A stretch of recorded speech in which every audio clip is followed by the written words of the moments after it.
Let's all admit it, life can be really difficult at times, and there's little you can do about it. For some people, there is nothing you can do about it. You just have to go with what comes your way. If you're lucky enough, you might actually end up in a good situation. For my readership presentation, I read the book The Shakespeare Stealer by Gary Blackwood. In the book, Widge is one of those people that has no say in his fate. His mom died when he was born, and he has no idea where his dad is. So the first years of his life were spent in an orphanage. When Widge turned 7, his life somewhat changed. He was adopted by a man named Dr. Bright. Dr. Bright wasn't really a great person. He made Widge his apprentice, and he wanted Widge to copy down his experiments for him. So Dr. Bright taught Widge a type of writing of his own invention, a writing that could be used to quickly jot down notes as quickly as they were said, because the symbols were small and fast to write. After 7 years living with Dr. Bright, in a dark night, a man called Falconer comes. He pays Dr. Bright some money and makes him pass the ownership of Widge to him. And that's really when the story begins.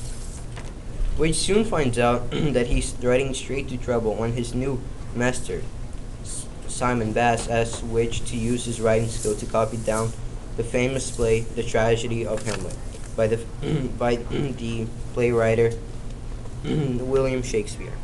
At first, Widge is determined to copy the play because he's promised a great reward, and he has always done what he was told without questioning his master. However, things begin to change after Widge is unable to copy the play down the first time because he gets quite caught up in the play itself. My petty mission no longer seemed to matter. All that mattered was whether or not Hamlet would take action to avenge his father. Falconer, who was accompanying Widge in order to see that he does his duties correctly, gives Widge one more chance to copy the play down in full.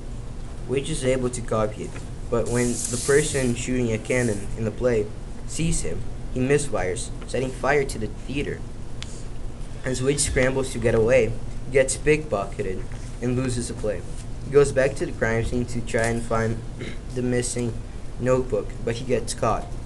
When the players question him to what he was doing there, he lies and says that he wished to become a player. The players decide to trust him and let him stay there to become one. This is when Widge's life really starts changing.